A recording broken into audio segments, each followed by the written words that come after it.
Olá, muito boa tarde, gente boa! Começando o Globo Esporte, hoje especialíssimo porque o dia, a ocasião, realmente merece. Hoje sai a primeira convocação de Carlo Ancelotti, novo treinador da Seleção Brasileira. Ele vai anunciar os convocados para 2 jogos da Seleção Brasileira, agora já, dia 5 de junho e também no dia 10. Então, toda uma expectativa aqui no hotel, na Barra da Tijuca, no Rio de Janeiro. O Globo Esporte veio para cá acompanhar de perto. Carlo Ancelotti, olha o currículo do cara, bota na tela aí, meu irmão. É muita coisa. Primeiro os times, ele começou no Reggiana, lá da Itália, passou por Parma, Juventus, Milan, Chelsea, PSG, Real Madrid, Bayern de Munique, Napoli, Everton, e aí voltou para o Real, onde estava até agora, né? Vamos falar de título agora, também é muita coisa. São 5 Ligas dos Campeões da Europa. Ele é o técnico com mais títulos dessa competição, que é a mais importante da Europa. Além disso, tem 4 mundiais. Foi campeão nacional na Inglaterra, na Espanha, na Itália, na França, na Alemanha. Fora um monte de Copa, Supercopa. É um currículo realmente muito pesado. Daqui a pouquinho, o Ancelotti daqui dessa posição vai anunciar os convocados para esses 2 jogos da Seleção Brasileira. Falando de Brasileirão, gente, Flamengo venceu o Palmeiras fora de casa, uma vitória importantíssima, 2-0. Na briga já, eu sei que está começando, mas já é uma briga pelo título brasileiro. Bora ver como foi. Quando Palmeiras e Flamengo se enfrentam, o futebol brasileiro se anima e fica mais vibrante. Os 2 elencos mais caros do país. Recheados com jogadores de nível seleção brasileira. O Flamengo, por exemplo, tem 6 nomes na lista de pré-convocados do Ancelotti. Fora os craques estrangeiros das 2 equipes, os clubes que mais conquistaram títulos nacionais e internacionais de expressão nos últimos anos. O encontro dos 2 primeiros colocados do Brasileirão. Como a gente falava, é praticamente uma final. Calma, ainda é a 10ª rodada do campeonato, tem muita história pela frente. Era difícil aceitar o que deram no pênalti. Piquerez, cheio de atitude, pegou a bola e bateu no peito, se escolhendo para a cobrança. O Rossi acertou o canto. Rossi! Deu rebote só para salvar o time uma segunda vez. Rossi de novo! Foi a 4ª defesa em 10 pênaltis cobrados contra ele. No Flamengo, o Rossi está se mostrando um pegador de pênaltis. E não é fácil para o goleiro. O Everton do Palmeiras que o diga. Ele também teve a oportunidade de se destacar na partida, mas não conseguiu nem pular na bola na cobrança de pênalti do Arrascaeta. O lance que originou o gol também esteve envolvido em polêmica, discussão, análise do VAR, jogo parado, ansiedade e reclamação. Aos 21 minutos, o árbitro, a princípio, mandou o jogo seguir, mas foi novamente chamado pelo VAR. Deve ser marcado falta ou pênalti dentro da área quando a ação do jogador causa um impacto claro no adversário, impede o movimento do adversário. E para mim não impediu. Pênalti para o Flamengo. Marca pênalti para o Flamengo! Ele com o braço me frena e quando ele coloca a mão, aí eu já perdo o tempo da bola. O próprio Arrascaeta cobrou e fez 1-0. Arrascaeta é o nome da emoção! O Palmeiras se esforçou para dar uma resposta. Chegou com perigo. 1, 2, Flacou para fora do gol! 3, Pro Piquerez, bateu para fora do gol! 4 vezes. Na última, o Rossi barrou o chute do Flaco Lopes. Flaco Lopes, Rossi! E aos 41 minutos, o Wallace Ian partiu em disparada, buscou um passe e, na segunda tentativa, deixou o Ayrton Lucas na cara do gol. Serviu para Ayrton Lucas, pode marcar, bateu! Para fechar o placar, 2-0. Uma vitória daquelas, no clássico dos gigantes do futebol brasileiro! O resultado colocou o Flamengo a 1 ponto do Palmeiras, que ainda é o líder do Brasileirão. Estamos na 10ª rodada, tem muito campeonato pela frente e nem agora com a vitória quer dizer nada. E os altos e baixos vão acontecer com o Flamengo, com o Palmeiras, com o Cruzeiro, com todos os candidatos ao título. Muito bem, jogo importante, vitória incrível do Flamengo. Gerson, gente, sentiu dores no joelho esquerdo, saiu do jogo, o torcedor do Flamengo ficou preocupado. Te atualizo agora sobre a situação dele. Ele fez exames, foi constatado uma leve inflamação. Libertadores que você vai ver ao vivo na Globo depois de Vale tudo. Quem precisa vencer também para avançar na Libertadores é o Botafogo, que joga amanhã contra a Universidade de Chile. E eu vou acionar Ana Flávia Nunes. Ana Flávia, o Botafogo amanhã tem o jogo, o primeiro jogo do ano, né, digamos assim. É isso mesmo, Escobar. Boa tarde para você, para todo mundo que está acompanhando a gente. E para esse jogo importante de amanhã aqui no estádio Newton Santos, o Botafogo tem boas notícias. O time vai voltar a contar com Savarino e também com o Arthur, jogadores que estavam no departamento médico. O Savarino está recuperado de uma lesão na coxa direita e o Arthur não sente mais os incômodos de dores musculares. Quem também foi liberado para esse jogo é o Mastriani, que está recuperado de uma lesão na coxa. Tem um outro jogador que também pode ser liberado para esse confronto de amanhã. Estou falando do zagueiro Barbosa.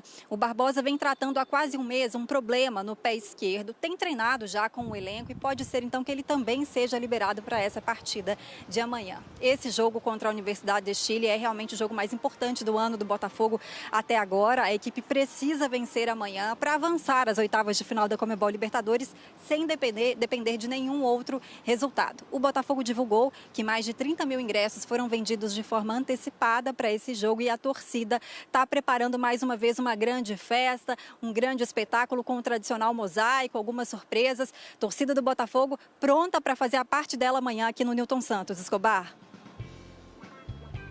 Como tem feito, né? Como fez no ano passado, empurrando o time para o título da Libertadores. Botafogo, o atual campeão, esse jogo é importantíssimo amanhã. E claro que o torcedor do Botafogo tem que lotar o Newton mesmo para dar uma força para o time do Botafogo, que vem melhorando nos últimos jogos. Bom, o Vasco perdeu o clássico para o Fluminense no sábado e já tem que virar a chave amanhã para a Copa Sul-Americana. Também um jogo decisivo contra o Melgar do Peru em São Januário. Informações do Vasco agora para você com o Juliano Lima. Fala pessoal, tudo bem? Amanhã o Vasco recebe o Melgar do Peru pela Copa Sul-Americana, a última rodada da fase de grupos da competição. A novidade será o retorno do meio-campo Felipe Coutinho, que cumpriu suspensão contra o Fluminense pelo Campeonato Brasileiro. No último sábado, teve o reencontro do técnico Fernando Diniz, hoje treinador do Vasco, com o ex-clube, o Fluminense. João Vitor abriu o placar para o Vasco, com direito à provocação de Ryan na comemoração. O Fluminense empatou com o gol contra de Verratti, ainda no primeiro tempo. Na segunda etapa, Guga fez um golaço, gol que garantiu a vitória do Fluminense, 2-1. Amanhã o Vasco pela Copa Sul-Americana vai contar muito com o apoio do torcedor aqui em São Januário. Em 2025 foram 11 jogos, 7 vitórias e 4 empates. O time ainda não perdeu em São Januário. Na Copa Sul-Americana, somente os primeiros colocados de cada grupo avançam de forma direta para as oitavas de final. A situação do Vasco é a seguinte: o time está em terceiro lugar do grupo G, precisa vencer o Melgar, subir para a segunda posição e depois disputar a vaga com um time eliminado da Libertadores. Muito bem, Juliano Lima, muito obrigado. Vamos falar de Fluminense que venceu o Vasco, um clássico sábado pelo Campeonato Brasileiro. E o goleiro Fábio, atenção torcida tricolor, acho que é uma grande notícia. Renovou o contrato com o Fluminense, o Fábio, até final de 2026. Fábio que tem 191 jogos pelo clube, 4 títulos conquistados, entre eles o mais importante da história do Fluminense, um título de Libertadores. E olha que coisa, né? O Fábio no final desse contrato vai estar com 46 anos de idade. E pelo que indica, vai estar jogando pra caramba ainda. É um fenômeno, Fábio. Fluminense, parabéns aí por essa renovação. Fábio tem sido ainda muito importante para o time. Um treinador, que enxergou num jogador, não, esse aqui pode fazer isso. Cilinho, na época, Áurea, no time do São Paulo, Tele Santana também, aí nós estamos indo mais para trás. Fora do Brasil, existem vários técnicos de escolas um pouco mais de futebol de ataque, que estimulam e dão liberdade para opções mais criativas. Então, na Holanda você vê isso, no Barcelona você vê jogadores que são utilizados de maneira distinta, não numa circunstância. Não é um técnico que coloca um zagueiro para jogar de centroavante nos últimos 5 minutos de uma prorrogação para tentar fazer um gol de cabeça. Não. É um cara que passa a ser utilizado de uma forma como ele nunca foi utilizado na sua carreira e que pouca gente... Que no futebol brasileiro, o Alisson no São Paulo, que era atacante, virou um excelente volante. Isso. O próprio Rafinha lá, Exato. o Hansi Flick, que mudou de lado e mudou a vida dele no Barcelona. Estou falando de aparições um pouco mais radicais, né? E às vezes, como dizem, né, a necessidade é a mãe da criatividade. O cara não tem outra coisa a fazer, ele precisa testar. Espera-se que o teste seja feito em treinamento, o treinador receba a confiança desse jogador, converse com ele, diz, professor, eu quero fazer, posso fazer, vamos lá. Ou então, é algo que vem sendo trabalhado há algum tempo, a gente não está vendo porque a gente não vê treino, e eventualmente isso vai acontecendo nos jogos com mais frequência e por mais tempo. Então talvez o Felipe, que me parece ser um treinador que gosta de pensar em ideias diferentes, que não se contenta, que tem muitas influências, né? Um cara que assume a carreira de treinador. Se eu falar que ele é absolutamente defensivo, as pessoas vão me criticar, porque o Atlético de Madrid com ele tem mecanismos ofensivos também que são muito interessantes. Mas o treinador que vai passar para a história como um treinador que se preocupa mais com o momento sem a bola do que o contrário, Sim. que é o Simeone. Mas também o Felipe se deixou influenciar por um cara como o Jorge Jesus. Você vê que ele é um coquetel de ideias distintas. E no Flamengo, eu imagino que ele tem um manual que tem mais Jesus do que Simeone. Embora ele tenha, desde o início da sua carreira no comando do Flamengo, se preocupado demais com a parte defensiva, e a grande mudança que o Flamengo apresentou quando ele chegou foi justamente o seu comportamento sem a bola. Até porque que com o Tite vinha sendo muito defeituoso. Até porque o Simeone, no Atlético de Madrid, tinha que enfrentar o Real Madrid e o Barcelona, e aqui o Felipe Luís seria como se fosse o técnico ou do Real Madrid fazer alguma coisa um pouco diferente. Tem o Alan machucado também. Tem o Alan, perfeito. O Gardel Cruz, Alan e Gerson. Nas outras dezenas de jogos do Atlético de Madrid pelo Campeonato Espanhol ou pelas competições europeias, era necessário atacar, dominar, ter posse. E assim ganhou o Campeonato Espanhol e por pouco não ganhou a Liga dos Campeões. Por falar O Luiz não é convencional. Não. Na Copa do Brasil terminou um jogo sem atacantes de forma brilhante. Então ele é realmente esse cara que pensa fora da caixa. Como treinador do outro lado do Palmeiras, o Abel Ferreira é um cara também que, se precisar improvisar, tem o grupo nas mãos, sabe bem encontrar soluções. E o Felipe Luís, diante desse adversário, foi superior hoje, taticamente, no plano de jogo. E aí eu entendo o lado do Abel.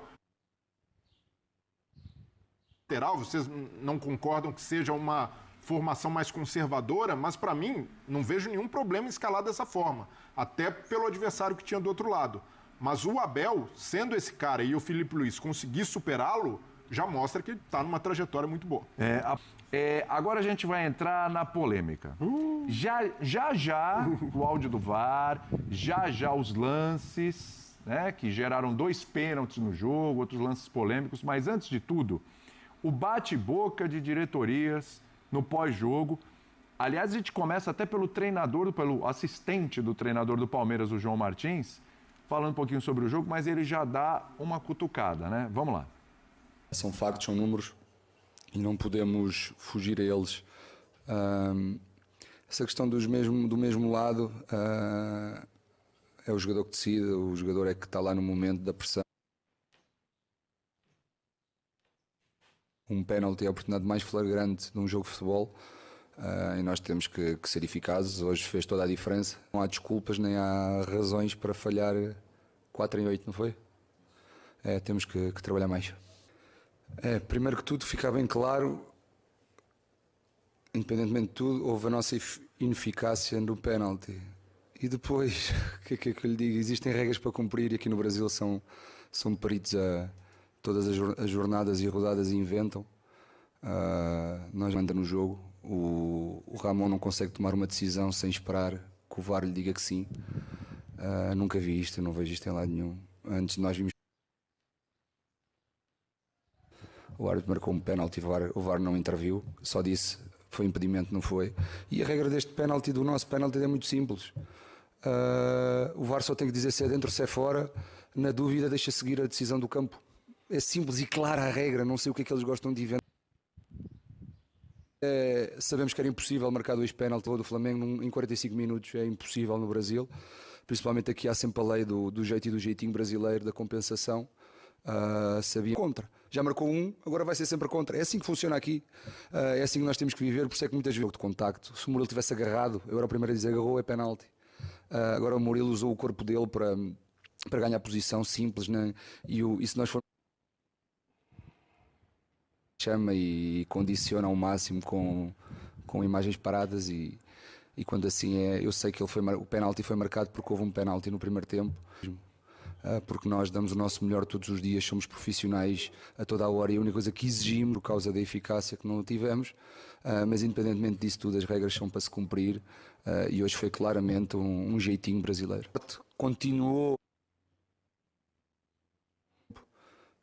Continuámos a fazer parte da estratégia, condicionar ao máximo, jogo grande, não podemos deixar o nosso adversário jogar. E depois do pênalti arriscámos, aí o Flamengo teve mais uma ou duas oportunidades, nós também tivemos as nossas. Quando falamos de eficácia falamos disso, o Flamengo teve mais algumas, mas nós tivemos as nossas depois de arriscar. Mas a pressão continua a ser bem feita. Nós só não conseguimos fazer um pouquinho mais de pressão que nós queremos porque o jogo está sempre parado. Se nós formos ver, o ano passado melhorámos muito numa regra que era o árbitro só interrompia o jogo com o jogador no chão quando havia choque de cabeças. Hoje o Flamengo caiu 3 vezes e a primeira coisa que o Ramon fez foi parar o jogo para o jogador nem assim. De coisas que nós lutamos sempre contra, mas isto tem a ver com cumprir as regras e quando falamos de amadores não podemos exigir profissionalismo. E eu acho que esse é um grande ponto que está aqui em causa, que é o amadorismo necessitava de um profissionalismo. Tá. A gente vai ouvir o Boto também, aí tem a questão da reclamação do João Martins sobre a arbitragem, aí ele fala sobre lei da compensação e chega no jeitinho brasileiro. Né? João Martins, se eu não me engano, mesmo que falou... O que foi que ele falou? Querendo lembrar aqui que o campeonato estava armado, né? Não sei se a palavra foi essa. No ano da virada do Botafogo do Palmeiras contra o Botafogo. Exatamente, quando o Palmeiras foi campeão, lá ele falou... O sistema. Perfeito, André, obrigado. Falou sobre o sistema, né? Muito bem. Que não interessava ao sistema. Exatamente. De maneira épica, uma virada. Muito bem. Então tem um sistema e tem um jeitinho brasileiro, tá bom. Vamos do lado do Flamengo. O Boto, vamos ver o que ele falou e eu dou uma contextualizada aqui antes da gente discutir. Vamos lá. Já começa a ser hábito, não devia ser hábito vir aqui falar sobre arbitragem,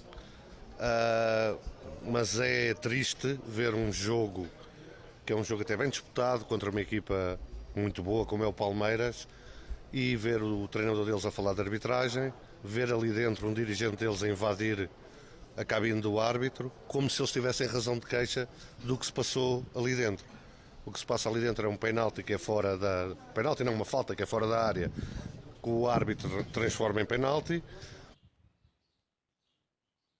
E que tem que ser o VAR a chamá-lo. Um pisão no Luís Araújo que dava o segundo cartão amarelo ao jogador do Palmeiras. E o que a gente vê é o Palmeiras a queixar-se do árbitro, uma coletiva inteira a falar do árbitro e da arbitragem, e um dirigente deles a invadir o vestiário do árbitro. E isto não pode ser assim. Acho que quem quer um espetáculo bom e saudável não pode entrar por este caminho, e a CBF tem que pensar na arbitragem, tem que pensar bem e não se deixar pressionar por coisas destas que são do tempo não é do tempo, é do terceiro mundo. Aquilo que se vê ali dentro é do terceiro mundo, tá? Obrigado, pessoal. Mas você viu essa invasão? Como que foi? Vimos. Muito bem. O que se viu aqui é coisa de terceiro mundo. O Boto no momento Odete Reutemann, né? Acho que... Que coisa feia, né? Primeiro o senhor Boto, o senhor João e o senhor Abel. Que coisa feia. Pessoas íntegras, conhecidas mundialmente, vindas de um país lindo e maravilhoso que é Portugal. Nossa pátria-mãe, inclusive, né? Nos colocou aí no mundo, né? Para ser conhecidos como Brasil. E logo eles, que escolheram o Brasil para trabalhar, ganhar o pão de cada dia, têm a coragem de chegar na frente das câmeras e destilar todo o ódio, toda a raiva que quando o sangue sobe a cabeça, passam contra os brasileiros, contra o Brasil. Por que não foram trabalhar em outro país? Por que não estão em outro país? Ganham muito dinheiro aqui, ainda têm coragem de menosprezar o Brasil, os brasileiros, as entidades, os jornalistas, os torcedores, enfim, todos, que nesse caso é o Brasil inteiro. E está tudo aí, tudo certo. Impressionante isso, né? Impressionante. É para a gente pensar, para a gente refletir as nossas atitudes, os nossos pensamentos, entender que ninguém é melhor do que ninguém, que o ódio, a raiva, a ira não leva ninguém a lugar nenhum, mas que deve haver o respeito, né? Respeito é principal em tudo, né? Não cabe ninguém desmerecer ninguém, país nenhum, cultura nenhuma, Brasil principalmente, por causa de coisas que nem são tão reais assim, por falta de motivos, por falta de enxergar e de querer sempre puxar